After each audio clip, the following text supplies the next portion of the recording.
Margaret always loved the silence of the morning. It was in these moments, when the first rays of the sun touched the window glass of their cozy house on Maple Street, that she felt a special peace. 20 years. For 20 years, she had woken up next to George, and every morning her heart was filled with warmth at the sight of his face. This morning was the same as always. Margaret stood at the stove, stirring George's favorite oatmeal with cinnamon and apples. The aroma of coffee filled the kitchen, mingling with the smell of freshly baked toast. "Good morning, dear," a familiar voice said, and George appeared in the kitchen doorway, already dressed in his navy blue suit.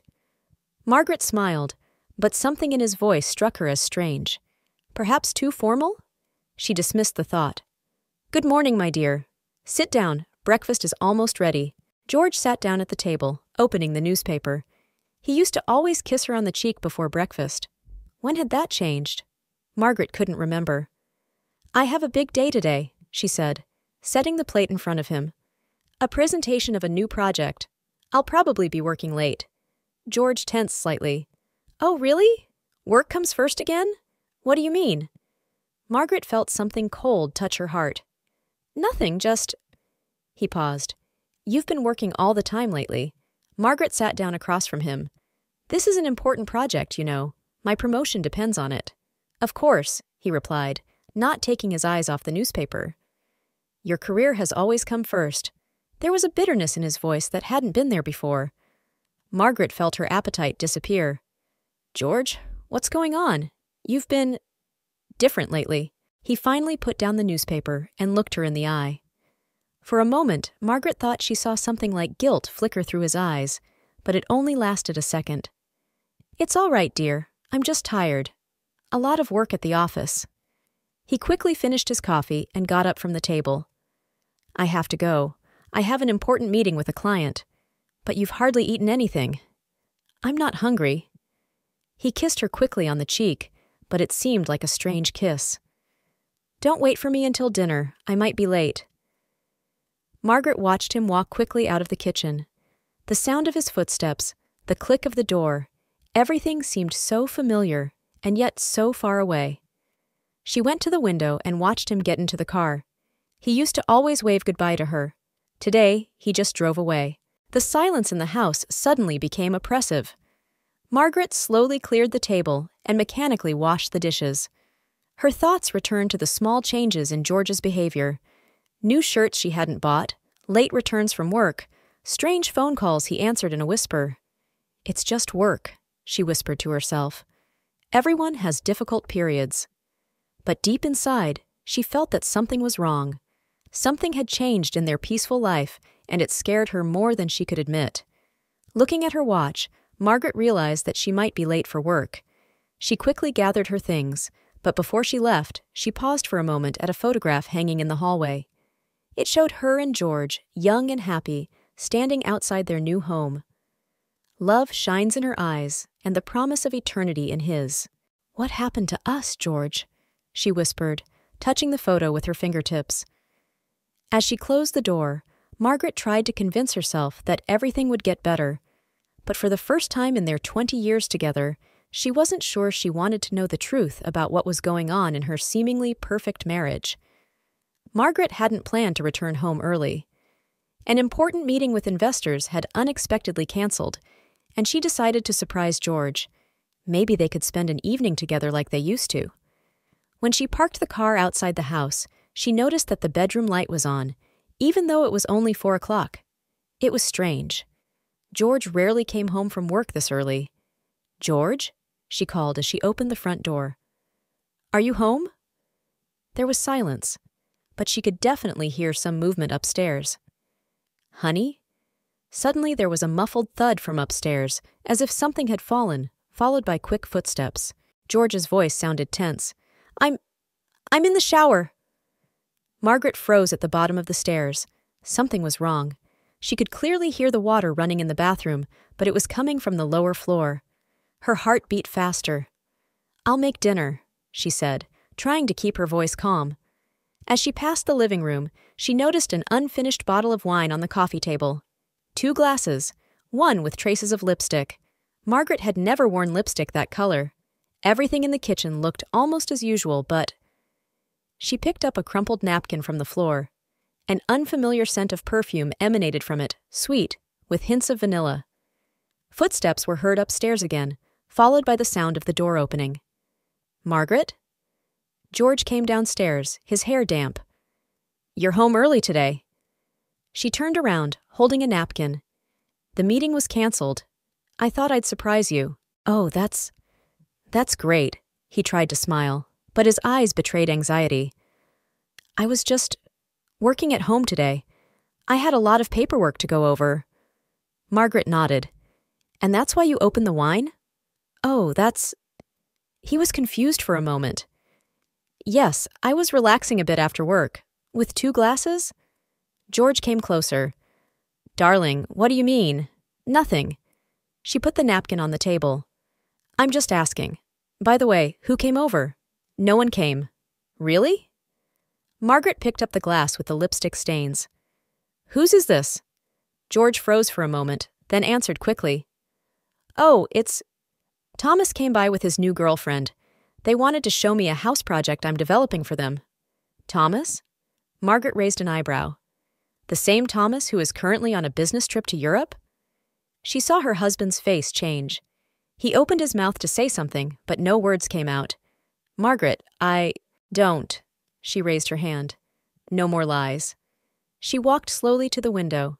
It was getting dark outside, and the first drops of rain were pattering on the glass.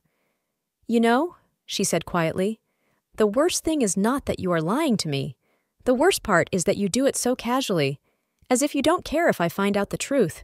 You've got it all wrong." George came closer. "It's a working meeting. Just— With whom?" She turned around sharply. "Who were you with?"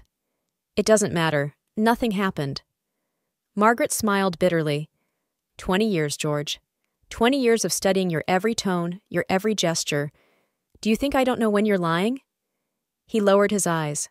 "Margaret, listen." "No." She shook her head. "I don't want to listen to anything today. I'm tired. I'm going to the bedroom. Shall we order something for dinner and talk?" "I'm not hungry," she replied with the same words he had said in the morning. As she walked up the stairs, Margaret could feel his eyes on her. When she entered the bedroom, she immediately noticed that the bed was made differently, not the way she always made it. There was a long blonde hair on the pillow. Margaret was a brunette. She sat on the edge of the bed, feeling her hands shaking. Thousands of thoughts raced through her mind, but one was the clearest. Whoever it was, they had met in their home, in their bedroom, on their bed. The phone vibrated. A message from Laura. "Hi, friend. Long time no see. Can we meet for coffee tomorrow?" Margaret stared at the screen for a long time. Laura? Her best friend had been acting strangely for weeks now, canceling meetings, avoiding long conversations. And now, looking at this message, Margaret suddenly felt a chill run down her spine. "No," she whispered, "not this." But deep down, she already knew. All the details were beginning to add up to a single picture, and it was a horrible one. The office greeted Margaret with the usual buzz of voices and clicking keyboards. After a sleepless night, her head was spinning, and her thoughts kept returning to last night. She automatically turned on her computer, trying to focus on her work. "Margaret!" A familiar voice made her flinch. Laura stood in her office doorway, holding 2 cups of coffee. "I brought your favorite, a caramel latte." Margaret looked at her friend carefully. How long had she known Laura? 15 years or more? They had met when they both worked for another company. Laura had always been there for her, at her wedding to George, during difficult projects, in moments of joy and sadness. "Thank you," Margaret forced a smile. "You're very thoughtful, as always." Laura sat down on the edge of the table. "How are things at home? It's been a long time since we talked about personal things." Margaret felt her heart skip a beat. There was a strange note in her friend's voice, something between guilt and curiosity. "The usual," she replied, watching Laura's reaction carefully. "George is working hard. I've been working hard too." "Oh, yes." Laura looked away. "Work, work. You know, sometimes you need to spend more time with your family." Margaret gripped her cup tighter. "What do you mean?" "Nothing in particular," Laura answered quickly. "It's just, Men need attention. You spend so much time in the office. Just like George yesterday, Margaret thought, feeling nausea rising in her throat. And how are you? She asked, trying to keep her voice casual. She hadn't talked about her personal life for a long time. Laura suddenly fidgeted. Oh, nothing interesting. You know, I have to run. I have a meeting with a client, but you just got here. It's urgent. Laura was already heading for the door. I'll talk to you later. Margaret watched her go, noticing new details, an expensive branded watch on her wrist. Laura could never afford one, a new hairstyle, definitely from an expensive stylist, perfume, the same perfume she had smelled in her home yesterday. She opened her desk drawer and pulled out an old photo of them on vacation together 3 years ago. The three of them, her, George, and Laura. Now she could see things she hadn't noticed before. The way Laura looked at George, the way she stood too close to him. The phone vibrated. A message from George. I'll be late today. I have an important meeting with a client. A minute later, another message from Laura. Sorry, I won't be able to have lunch with you today. It's an emergency. Margaret put her phone down with the screen facing down. Her best friend and husband hadn't even tried to hide their connection. Perhaps they were so sure of her naivety? Or did they just not care? Margot, the documents for your signature. The secretary put a pile of papers in front of her. Yes, of course, she replied mechanically, but her thoughts were far away. The whole day passed in a blur. She signed documents, answered calls, held meetings all automatically, as if watching herself from the sidelines. And in her head, memories were spinning. Dinners together, vacations, birthdays. How much was fake in those moments? In the evening, sitting in the empty house, Margaret took out an album of photos. Flipping through the pages, she seemed to relive every moment, but now she saw everything through different eyes. Every photo of Laura brought back the bitter taste of betrayal. Okay, she whispered, closing the album. If you're playing this game, I'll play it too. But by my rules. She went to the window. It was already dark outside, and the warm light was on in the neighbors' windows. Somewhere out there, people were having dinner with their families, watching TV, discussing their day. And she stood alone in the darkness, feeling a plan being born in her heart. The morning began with the usual routine, but today everything seemed different. Margaret was automatically preparing breakfast when she heard the front door open. The postman stood on the threshold with a pile of envelopes. "Good morning, Mrs. Wilson," he greeted, holding out the mail. Among the bills and advertising brochures, she noticed a simple white envelope with no return address. Only her name, printed on a computer. "What is this?" she muttered, tearing the envelope open. Inside was a piece of paper with a short message. "Dear Mrs. Wilson, I think you have the right to know. Your husband and your best friend have been dating for 6 months. They see each other every Tuesday and Thursday when you are at work, usually at your house or at the Riverside Hotel on the outskirts of town. Last week I saw them having lunch together at Marco's restaurant. He gave her a gold Cartier watch. If you don't believe me, check his credit card receipts for the last month. I'm sorry to have to tell you this, but I can't keep quiet any longer. I care." Margaret read the note 3 times, feeling her hands shaking. 6 months. She remembered how about 6 months ago, George had started to stay late at work more often. How Laura had suddenly begun to cancel their traditional Saturday afternoon meetings. "Margaret?" George's voice snapped her out of her thoughts. "You look pale. Are you all right?" She quickly slipped the letter into her robe pocket. "Yes, just tired. A lot of work lately. Maybe you should take a vacation," he said, sounding hopeful. "You'll get some rest." "So that you can go out with me?" she thought, but said out loud, "No, I can't right now. It's an important project." Over breakfast, George told her something about a new client, but Margaret barely listened. She was looking at his hands, the same hands that had probably caressed her best friend yesterday. At his lips, the same lips that had kissed Laura. "By the way," he suddenly said, "I have an important meeting today. Don't wait for dinner." "Thursday," she remembered the words from the letter. "Okay," Margaret replied calmly. "I have a lot of work to do, too." When George left, she went straight up to their bedroom. In the dresser drawer, under a pile of sweaters, were bank statements. She began flipping through the pages until she found what she was looking for, a receipt from a jewelry store for an amount that made her steal. And the date was exactly 1 week ago. Margaret sat on the edge of the bed, feeling the room begin to spin before her eyes. The anonymous caller was telling the truth. All the details matched. She picked up the phone and dialed her assistant's number. "Kate? Good morning. I need your help. Find me the number of a good private detective." "Yes, it's confidential." An hour later, she was sitting in a small office on the outskirts of the city. Mike Donovan, a private investigator with 20 years of experience, was listening intently to her story. "I want to know everything," Margaret said when she finished her story. "When they meet, where, how long it lasts. I need proof." "Photos? Videos?" Donovan asked. "Everything," she answered firmly. "And one more thing.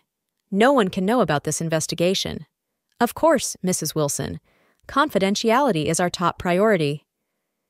As Margaret walked back to the office, she felt strangely calm. For the first time in days, she didn't feel helpless. Now she had a plan.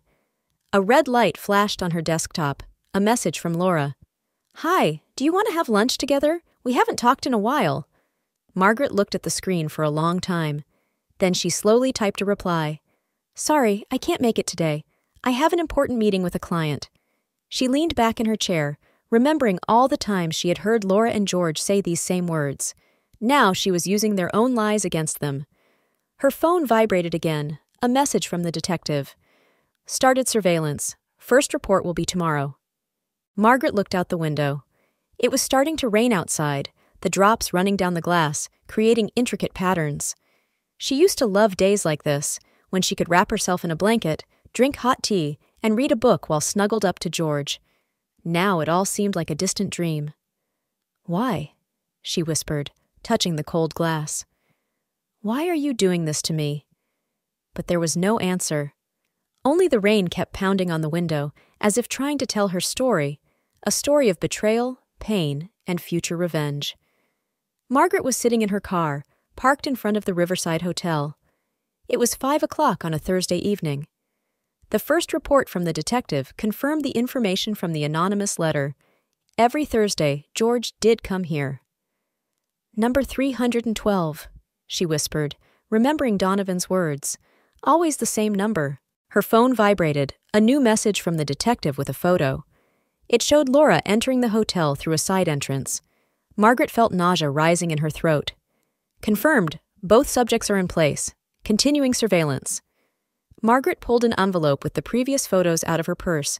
George and Laura in a restaurant, holding hands. Laura getting out of his car at the mall, kissing in the park, thinking no one is watching. "Mrs. Wilson?" Donovan's voice in the earpiece interrupted her thoughts. "They ordered dinner to the room. Looks like they're planning on staying a while." "Thanks, Mike. Keep watching." She started the engine and drove home. A plan was already forming in her head. Tomorrow she would take a week's vacation, ostensibly because she was overworked.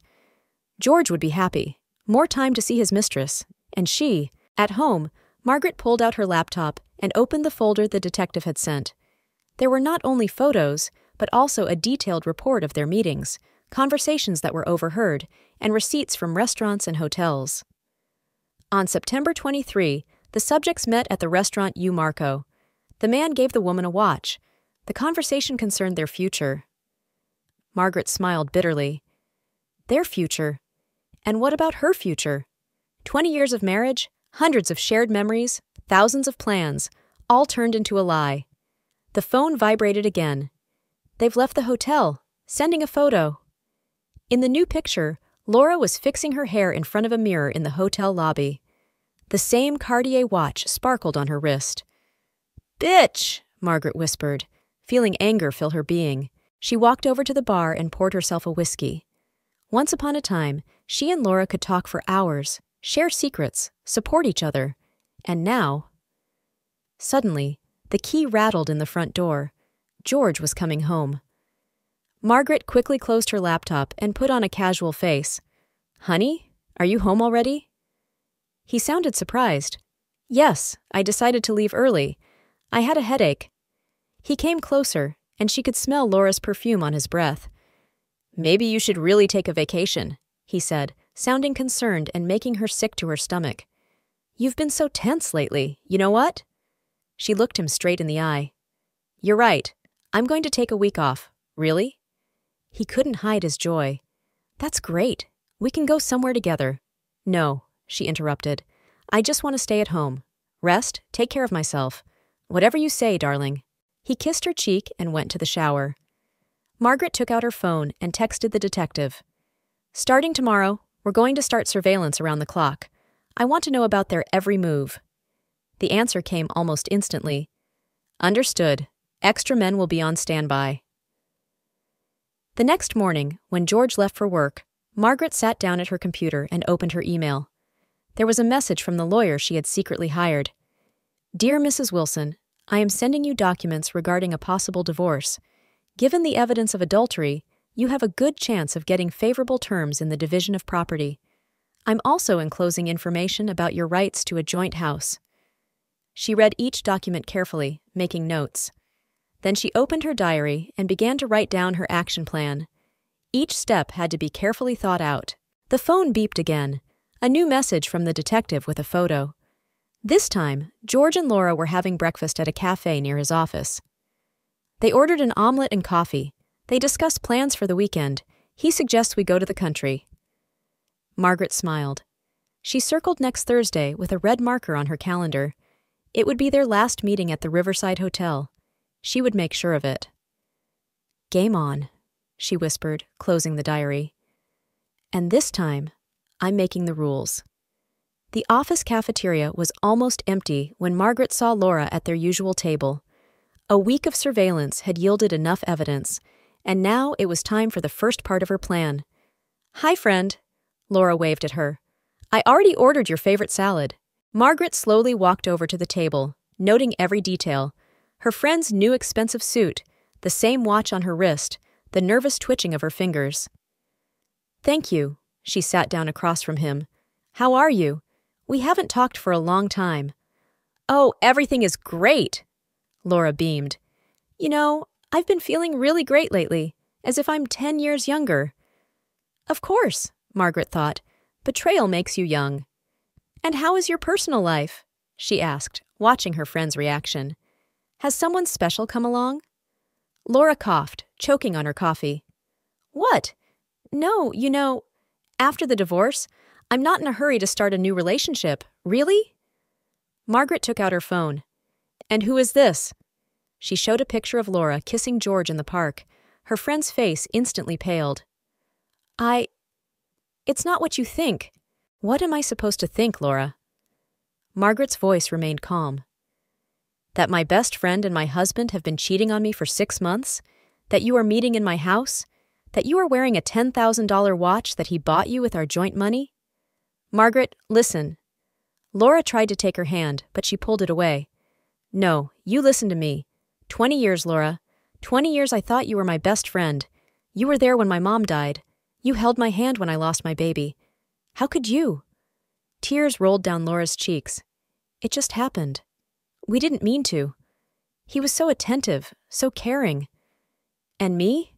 Margaret leaned closer. Have I been a bad friend? Was I not supportive enough? What did I do to deserve a knife in the back like that? You're always at work, Laura whispered. And he was lonely. Margaret laughed bitterly. And you decided to comfort him? In my bed?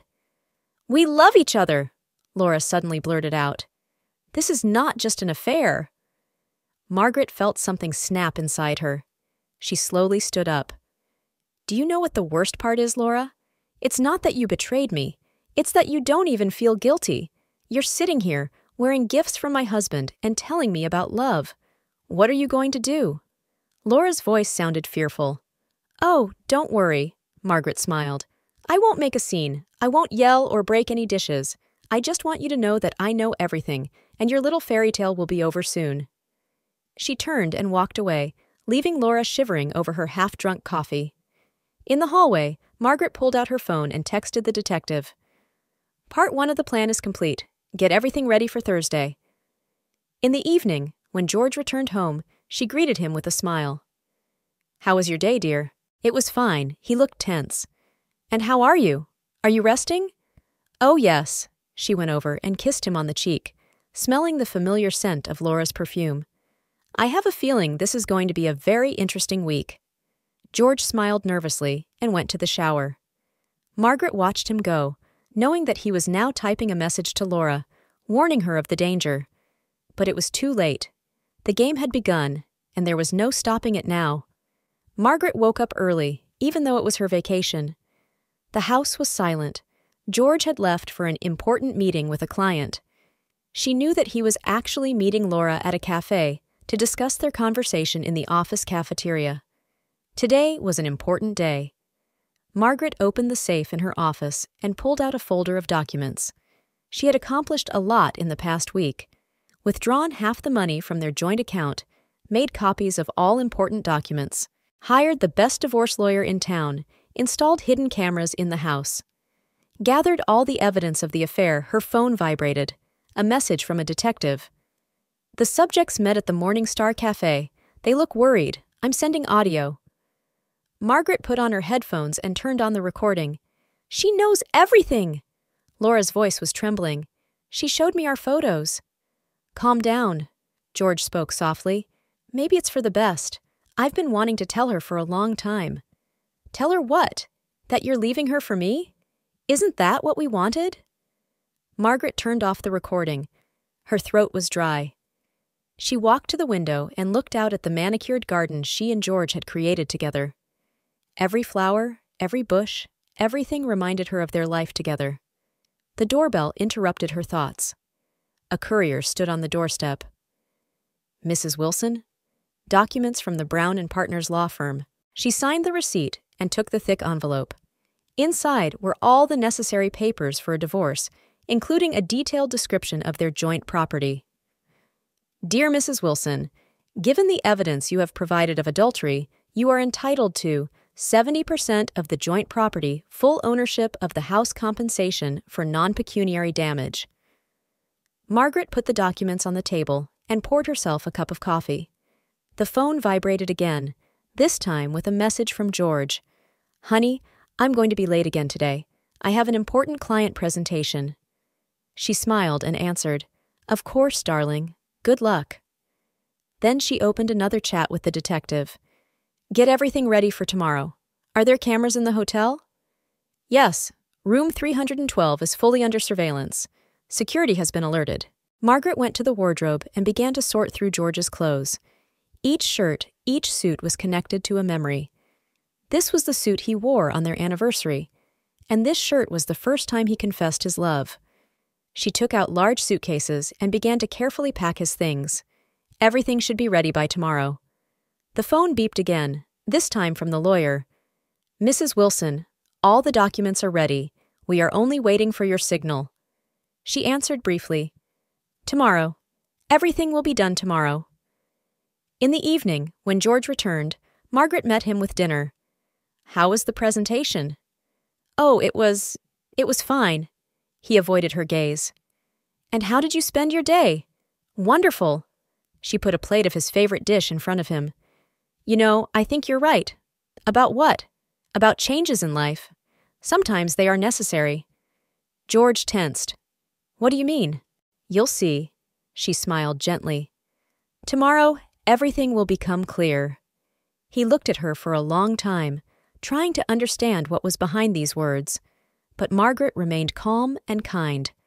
Later, lying in bed, she heard him talking quietly on the phone in the bathroom.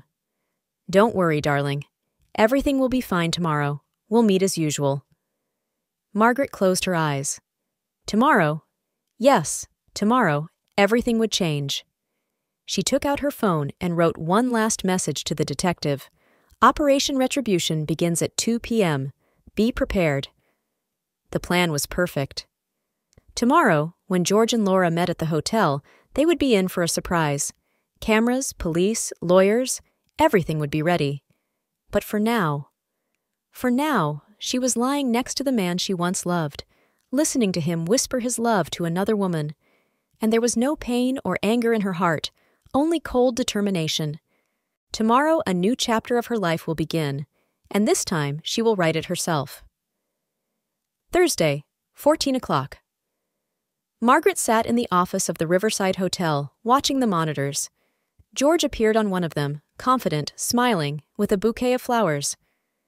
5 minutes later, Laura came in, wearing a new dress and an elegant hairstyle. "Targets are in position," the detective whispered into his radio. Margaret watched them take the elevator. Room 312, their usual meeting place. "Are the cameras working?" she asked the technician. "Yes, ma'am. 6 cameras. Every corner of the room is covered." On the screen, George opened the room door. Laura went in first, he followed. The door closed. "Let's start recording," Margaret commanded. The monitors showed George hugging Laura, kissing her neck. She was laughing, unbuttoning his shirt. "That's enough." Margaret stood up. It was time to act. She pressed a button on her phone. "You may begin." A minute later, 2 plainclothes policemen and her lawyer approached room 312. Margaret stood off to the side, watching. A knock on the door. "Who is it?" George's voice sounded irritated. "The police. Open the door, please." There was a long pause. Then the sound of footsteps, the click of the lock. "What's going on?" George stood there with his shirt half open. "Mr. Wilson?" The officer showed his ID. "We have a warrant to search the premises." "What warrant? You don't have the right to—" "We do." The lawyer held out the papers. Suspicion of embezzlement of company funds and use of corporate accounts for personal purposes. Laura's frightened voice came from the depths of the room. "George, what's going on? Please stay where you are," the officer said as he entered the room. Margaret finally emerged from the shadows. George saw her and froze. "Margaret? What does this mean?" "It means the end, darling," she answered calmly. "The end of your lies." Laura came out of the bathroom, trying to cover her shoulders with her robe. "Oh my God." "Oh, Laura," Margaret smiled. "That's a nice dress. Is it new? It must have cost a month's salary at the gallery. Or was it a gift from my husband on the company's dime? Listen." George tried to take her hand. "Let's talk." "It's too late to talk." She stepped back. "You know what's interesting? I checked all your business expenses for the last 6 months. Hotels, restaurants, gifts. Everything went through the corporate account. And this, darling, is not just adultery. This is financial fraud." George's face paled. "You wouldn't do that." "I already have." She nodded to the officers. "You have all the necessary documents. Mr. Wilson." One of the officers took out his handcuffs. "You have the right to remain silent." Laura burst into tears. "Margaret, please. We'll explain everything." "Oh, don't worry." Margaret looked at her. "Your explanations will be needed as well, especially about how you helped cover up financial fraud. By the way, that Cartier watch was also bought with corporate money. That makes you an accomplice.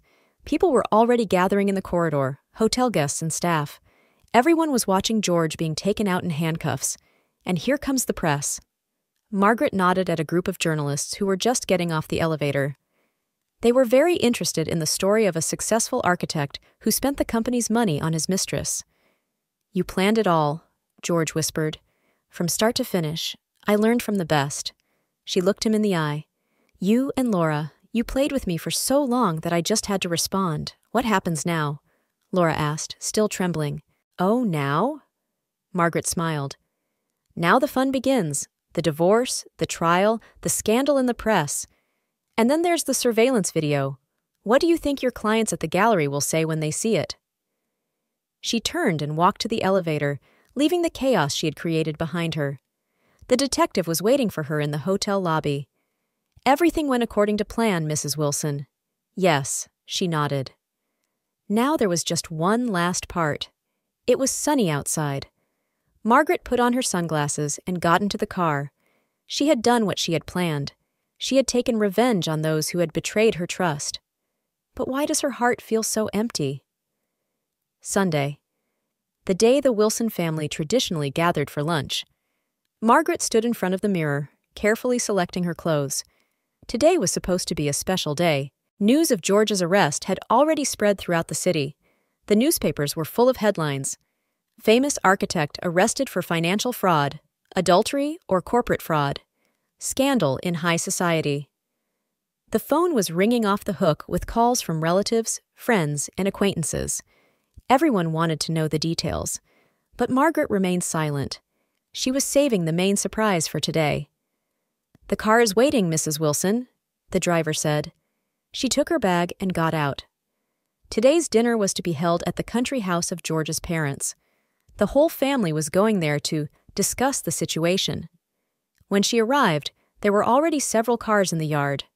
George was here. He had been released on bail 2 days ago. "Margaret!" George's mother, Elizabeth, rushed to her. "Honey, how are you? We're all so worried." "I'm fine, Elizabeth." Margaret smiled calmly. "Where is everyone?" "In the living room. They're waiting for you." The whole family was gathered in the large living room. George's parents, his sisters, and their husbands, uncles, aunts. George was sitting in the corner, looking tired and wrinkled. "Good afternoon, everyone." Margaret walked in with her head held high. "Margaret!" George's father, William, stood up. "We're all here to sort this out. This is some kind of misunderstanding." "A misunderstanding?" She pulled a folder out of her bag. "No, William, this is not a misunderstanding. This is the truth that you all need to know." She pulled out a remote control and pointed it at the large TV on the wall. A video of George and Laura entering the hotel appeared on the screen. "What is this?"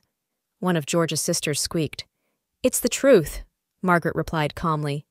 "The truth about your dear George and my best friend Laura. The video changed. Restaurants, parks, hotels. George and Laura together, always together." "Oh my God," Elizabeth whispered. "But that's not all." Margaret opened the folder. "Here are the documents on how your son used the corporate accounts for his entertainment.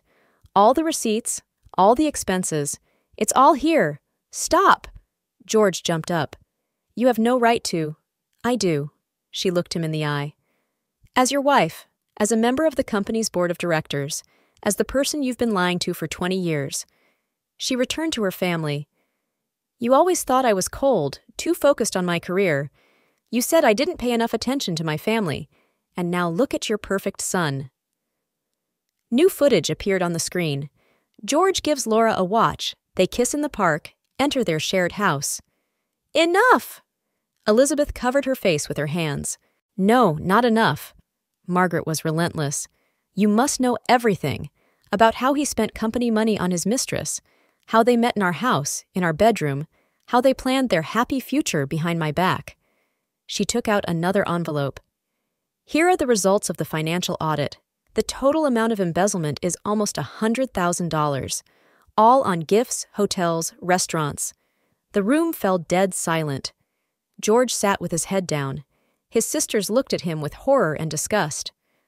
"I'm filing for divorce," Margaret announced, "and for compensation for moral damages, and the company is filing a formal lawsuit for embezzlement." "But this will ruin his career," William whispered. "He ruined it himself," Margaret replied, "with his lies, his betrayal, his greed." She walked over to George. "You know what's funny? I would have forgiven betrayal, but you didn't just betray me. You betrayed everything we built together, our family, our trust, our future. Margaret, please." He tried to take her hand. "Don't touch me," she pulled his hand away. "Don't ever touch me again." She looked around the room. "I didn't come here to apologize or seek understanding.